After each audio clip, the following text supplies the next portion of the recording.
many years ago. In fact, shortly after I was first ordained and began to work in a church, I remember that one night I had a dream. And in my dream, I stood on a narrow strip of sand up against the ocean. I wasn't standing there alone there. I had a number of other people with me. Strangely enough, we were all in period costume, wearing clothes from some medieval era. Many of us were wearing armor and mail and carrying swords. In fact, as I reflected on it, I realized that we were play actors. We were putting on a play, probably something by Shakespeare, I figure, and I was the director. And so the play went forward for a little while, and then, in my dream, something started to go wrong. The waves started to crash in on our narrow strip of sand, higher and higher, threatening to destroy our entire beach. In response to this threat, I and the other actors turned and drew our swords and attempted to beat back the waves with our swords. That was my dream. I woke up, mildly disturbed, and for some reason the dream stayed with me. I did not forget it like we forget so many of our other dreams. Now, I assume that since this dream came to me at a time when I was first beginning my ministry in a church, probably what was happening was that my subconscious was working out my own particular fears and worries about my new job. And so what I had in that dream was a picture of my work. That small band of people gathered on the beach was, in fact, the church. I, in my role as director, was carrying out my new role as a leader in the church, as an ordained minister.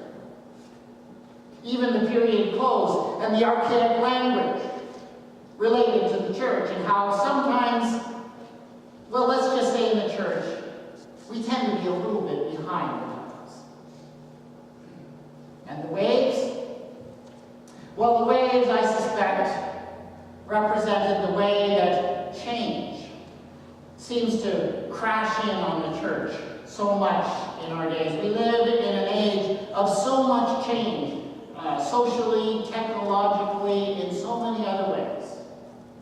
And these changes come crashing in upon the church.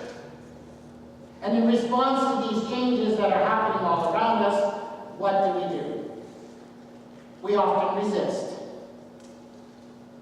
But we often also discover that our resistance is very often little more effective than trying to beat back a rising tide with rusty swords. So that was my dream, and I'm pretty sure that that's what it meant to me at that time. But I want to stress something. This dream was not a nightmare. I woke a little bit disturbed, but I was not afraid. And in fact, in many ways, I felt the dream was a very hopeful thing. For one thing, this dream reminded me of a legend that I once heard. Maybe you've heard it before. It's a legend of an ancient English king by the name of Canute. King Canute was a great and powerful king, but he had one problem. He was surrounded in his court by all of these officials and all of these people who were constantly flattering him. Oh, you are so great, King Canute. You can do anything. And whatever you decide, whatever you command, will automatically come true. And King Canute got very tired of hearing this message from his court all the time. And finally he said to them one day, Do you really mean what you say? Are you actually suggesting that every word, every command I give will necessarily be obeyed, that nothing can resist my will? Oh yes, King, you are that great, you are that powerful. And so say, for example, I were to command the very forces of nature. Would they obey me? Oh yes, King. Of course they would. And so King Canute made a command. He commanded that his throne and that his entire court be taken up and that they go down to the seashore. Well, the ocean was at low tide. And he set down his throne there by the edge of the water. He sat down and he had his entire court stand around him. So he said to them, if I were to command the tide not to come in today, would it obey me? Oh, yes, King, they said. Of course it would. What else could they say? And so King Canute raised up his hand and he commanded the waves not to come in. And then he commanded all of his courtiers to stay right where they were. Well, they waited for his command to be obeyed. Let's just say that King Canute and his entire court went home that evening very, very late. King Canute was a wise man. And his wisdom was basically this. King Canute understood that there are certain forces that you cannot resist. You may be the greatest leader ever. You may give the best commands. But there are certain forces in this world that you cannot control. And I believe that King Canute's point was not merely that this was true of the forces of nature such as the tides, but as a wise politician, he also understood that this applied to many other things. The shifting of public opinion, the migrations of peoples, other forces in his land that he could not, that he dare not resist. King Canute understood that there were limits to what he could stand against. You could try to resist them, you could give commands, you could beat back the waves with your swords. But you would fail. I believe that this is a principle that somebody else understood. And his name was Jesus. When Jesus went to Jerusalem at Passover time, we are told that he led his disciples down from the Mount of Olives and towards the eastern gate of the city. And as they went, the huge crowd began to lift up their voices and shout and sing and to wave branches in the air. This was a big disturbance. But there's something else you need to realize about this big disturbance. The route that Jesus chose would have taken the crowd down the Mount of Olives in full view of just about everybody in the entire city of Jerusalem. Because the Mount of Olives towers over much of the city, or at least it did at that time. So not only was this parade big and loud, it was visible everywhere. People could not help but take notice of something like this. And you know who in particular might take notice of something like this? The Romans. You see, the Romans were always very touchy around Passover time.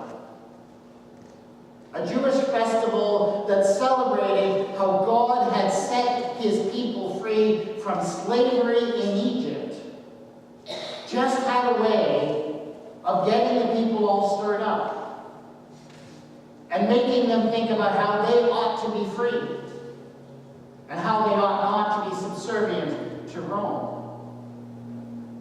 Romans didn't like talk like that. And they always wanted to nip it in the bud. And so every year at Passover time, the Romans just clamped down on anything that even resembled a disturbance. So if the Romans noticed a large procession heading down the Mount of Olives in full view of everyone in the city at that very moment, when pilgrims were pouring into the city for the festival, this was a potentially dangerous situation. And there were a few people in the crowd who recognized that. They were Pharisees. But it says they were in the crowd, which suggests that at some level at least, they were supporters of Jesus. And as his friends and supporters, they recognized what a difficult situation he was in here. That if the Romans noticed what he was doing, and how could they not notice, Jesus could get into very serious trouble. Why, he might just end up being crucified. And so the Pharisees, very helpfully, very wisely suggested that maybe Jesus could get the people to settle down. Maybe they could be quiet, and they could slip under the radar. To this, Jesus responded famously, I tell you the truth. If all these people were to be quiet, it wouldn't matter. Why, the stones themselves would start to shout out. I remember reading that passage when I was younger. And I always thought as I read it, if I were Jesus at that point, I would have definitely told all of the people to be quiet. Because who wouldn't want to see that? Stones opening up their stony mouths and starting to shout. That's how I naively read it as a young boy. I have since learned what a wise person once said, that you weren't supposed to take it literally, that it was a metaphor. Basically what Jesus was saying was this. What had started, there was no stopping it now. He couldn't resist it. He had set something in motion, and there was no turning it aside. He could try. He could try and make the people be quiet. He could try to make sure that nobody noticed him, but it wasn't going to work. If the people were silent, it would break out someplace else. If everyone was silent, the stones would cry out. Something had started, and there was no point in resisting it. Basically, what Jesus was saying was the same thing that my dream was saying. It was the same thing that King Canute recognized. It was the same thing, basically, that Samuel ran up against in our Old Testament reading this morning. When the people came and said, we want a king. Samuel tried to resist. There are some things that you can't resist. Oh, you can try. You can try and tell the people to be quiet. You can tell the people of all the consequences of having a king. You can try and beat back the waves with your swords. The problem is it won't work. And all you will accomplish is you will make yourself very tired. I think that this is a lesson we need to take to heart in many areas of our lives. But of course, I'm particularly interested in how this lesson applies to the life of the church. The reality is that the Christian church has, in recent decades, recent generations, dealt with wave after wave after wave of change. They have come crashing in upon us. And often the response to those waves of change in the church has been to resist them. To wear ourselves out, beating back those waves with our swords, before eventually giving in and belatedly embracing change. Let me give you an historical example. Back in the 1960s, this church, the Presbyterian Church in Canada, went through some very turbulent times. In particular, whether or not women would be able to take on key leadership roles as ministers and elders. Now, looking at that battle right now, it seems pretty obvious to us that was a foolish thing to resist. I mean, that was a change driven by a huge change in society that it would have been very futile to resist. But some people didn't see it that way. And they fought against that change. They fought against it with all their energy and all their strength, beating back the waves with their swords. Looking back at it now, we can see that this was a wonderful, a beautiful change. You know, as a result of that change, the church has been more richly blessed than we could have ever imagined. We've been blessed by the leadership of extraordinary women in our churches over the last decades. And that has led us to understand and realize that this was not just a change that came upon us because society changed. This was a change that came from God. I guess what I'm saying is this. In my work, in my ministry of the church, I really don't want to waste my energy battling against that kind of change. Changes that come upon us, yes, perhaps because the society and the world around us has changed and is changing. But changes that are coming upon us that God wants to take and use and bring many blessings to His church.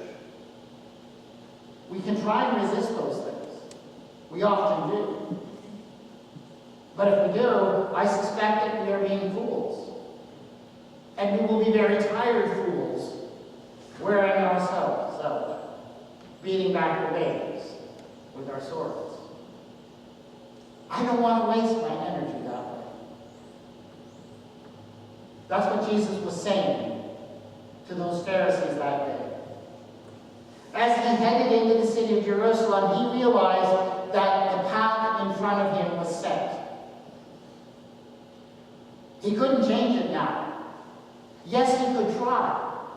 Yes, he could try and make the people be quiet so that no one would notice, and it might work for a little bit, but it wouldn't change the ultimate course. And of course, the course that was in front of him was dangerous and painful and would lead to a shameful death. But he was declaring that day that he was no longer resisting it. And that by giving in to the tides that were overwhelming him, he was going to trust that God would take the terrible things that were waiting for him and make them into something beautiful and meaningful. And of course, God did. God took Jesus' willing sacrifice of himself at that moment and changed it into something that was for the salvation of us, and indeed for the whole world, and a signal of hope to all. I think really where we are in the church these days is we're at the same place. We need to recognize that yes, waves of change are crashing around us. The world is changing around us. And we need to decide that when God is in that change,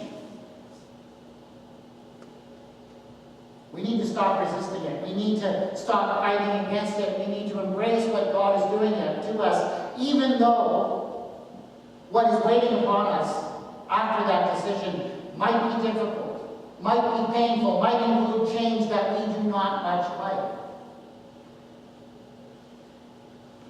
To resist it is to wear yourself out in futility. God has a plan for His church. And it is a plan to make His church relevant and meaningful in this world, to bring about change and hope and life. And we are meant to be part of it. But if we wear ourselves out resisting the change that God is bringing to us, we won't have energy to be part of the great thing God is planning. I believe that the ministry of the church can and should be freedom and and joy as long as we are not spending our energy where it really doesn't belong. The overwhelming tide is God's will and God's power. It's time to let it wash over us. Let's take a few moments in silence.